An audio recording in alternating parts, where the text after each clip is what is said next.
తెలంగాణ వ్యాప్తంగా రేపు మున్సిపల్ ఎన్నికలు జరగనున్నాయి. ఉమ్మడి నిజామాబాద్ జిల్లాలో ఒక కార్పొరేషన్ 7 మున్సిపాలిటీలకు ఎన్నికలు జరగనున్నాయి. ఈ నేపథ్యంలో నిజామాబాద్లోని పాలిటెక్నిక్ కాలేజ్ మైదానంలో ఎన్నికలకు సంబంధించిన డిస్ట్రిబ్యూషన్ సెంటర్ను జిల్లా కలెక్టర్ ఇలా త్రిపాఠి పరిశీలించి పోలింగ్ సిబ్బందికి దిశానిర్దేశం చేశారు. మరింత సమాచారం నిజామాబాద్ నుంచి మా ప్రతినిధి కిరణ్ అందిస్తారు. ఉమ్మడి నిజామాబాద్ జిల్లా వ్యాప్తంగా రేపు జరిగేటువంటి ఎన్నికల్లో సుమారుగా ఒక కార్పొరేషన్ 7 మున్సిపాలిటీ సంబంధించిన ఎలక్షన్ జరగబోతున్నాయి. దీనిపై ఇప్పటికే కలెక్టర్ డిస్ట్రిబ్యూషన్ సెంటర్ సందర్శిస్తున్నారు.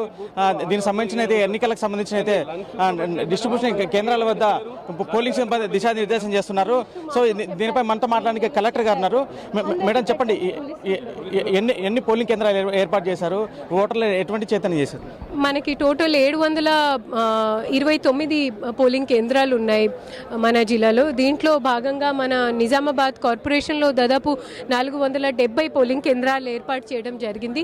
ప్రతి ఒక్క కేంద్రాల్లో అన్ని మున్సిపాలిటీ కార్పొరేషన్తో పాటు వెబ్ కాస్టింగ్ ఏర్పాటు చేయడం జరిగింది.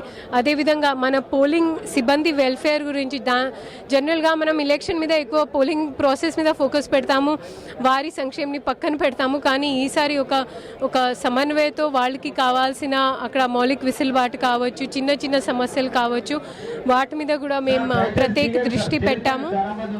ఈరోజు అన్ని డిస్ట్రిబ్యూషన్ సక్రమంగా జరుగుతున్నాయి. బోధన్ కావచ్చు, ఆర్మూర్ కావచ్చు, భీమ్గల్ కావచ్చు, నిజామాబాద్ మీరు చూస్తున్నారు. చూడొచ్చు, మొత్తంగా సెన్సిటివ్ హైపర్ సెన్సిటివ్ గా గుర్తించాము. ఇప్పటికే భారీ బందోబస్తు కూడా ఏర్పాటు చేశామని చెప్తున్నారు.